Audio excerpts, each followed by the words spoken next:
Hi, everyone. I want to take this moment to sit and discuss a growing topic that I keep having to discuss in business leadership, especially within the remote paradigm, which is the topic that we've seen a lot in the news, especially after yesterday at Louisville, the growing issue of workplace violence. Workplace violence can encompass everything from the school shootings that we've seen in the past week to the Louisville shooting at the bank, to the three different shootings during the Lunar New Year here in California. Mass shootings are a growing problem within business as a business paradigm.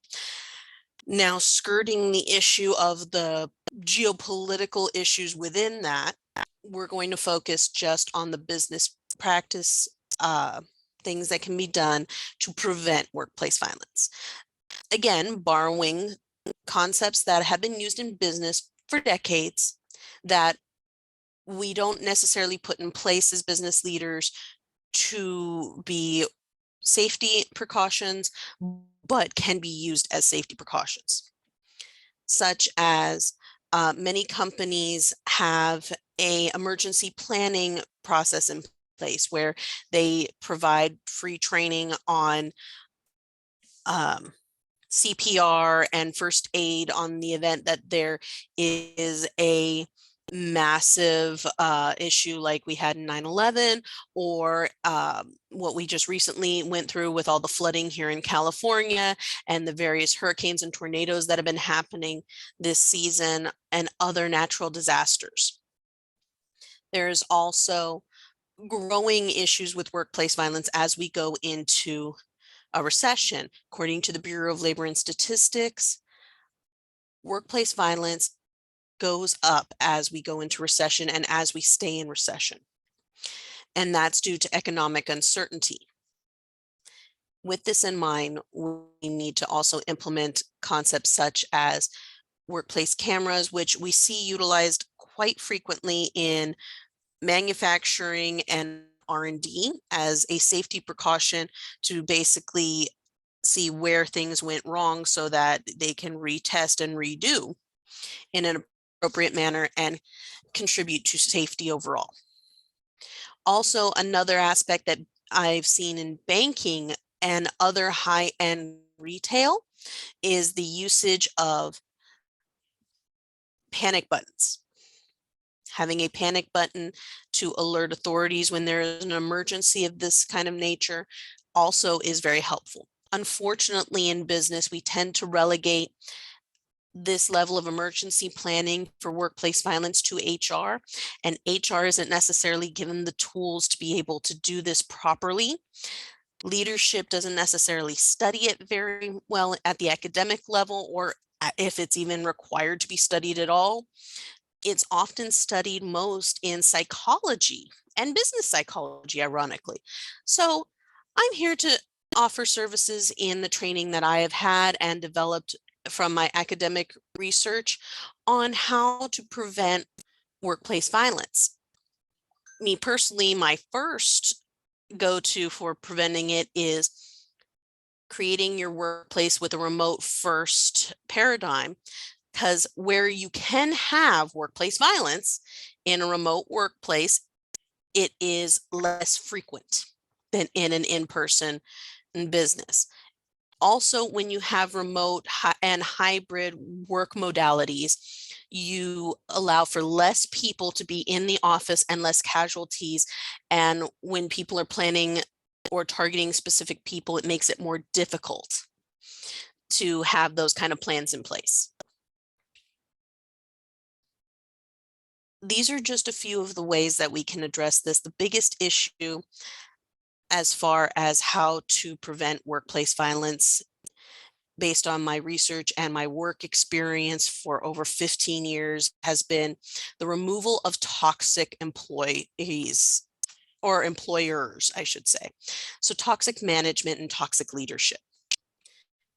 And unfortunately, that is primarily because we target hiring and promoting leaders who operate with what is called X theory leadership. These are people who are very carrot and stick and very much into motivating their employees with short-term goals, kind of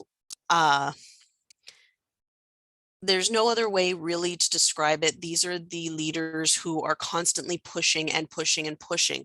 I actually had one manager who, when I commented on the fact that she was not utilizing a proper quota uh, mathematical process to really nail down what quotas should actually be set to based on any statistics or data of her team or of what their workload capacity or anything, and just making arbitrary numbers.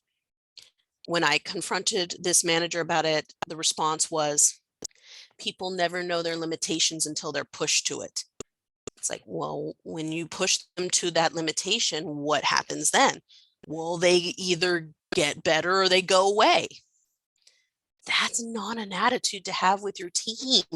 When you have those kind of toxic attitudes, it feeds into your workforce, and the workforce needs to be viewed as a living organism. And when you feed into this living organism in such a negative way, you pollute your workforce with this toxic belief. Also, when you push perfection or toxic perfectionism into your workplace, you also hurt your employees. And these kind of leaders need to be regulated and retaught on how to properly lead with the true definition of authentic leadership, which is leading with your most human and empathetic self, not leading with this my way or the highway.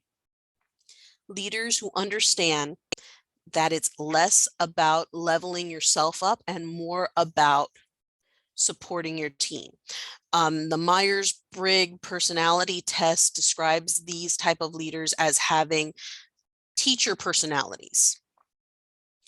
When we start hiring and promoting and cultivating leaders with this kind of personality type, we develop teams that feel more supportive and are more productive. And even when there's falling out, there is positive discord. There can be debates and you can have disagreements, and less likeliness that someone's going to want to come and do wrong at your workplace. It doesn't cure the issue. By no means does it cure the ongoing systemic issues within workplace violence, but these are good tools to help protect your employees. Another one, if you're going to insist on an in-person workplace or a hybrid workplace, there needs to be appropriate emergency planning for appropriate exits and ways that you can keep your employees safe in the event of these kind of things. And it can't be left being this taboo thing that just shocks the world when we see it on the news.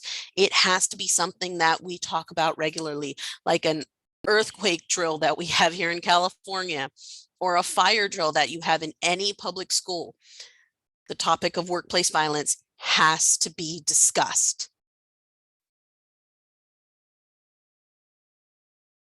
This is what I'll leave you with for today. If you're interested in learning more, check out my website or my blog on other tips and tools that can be utilized to reduce workplace violence.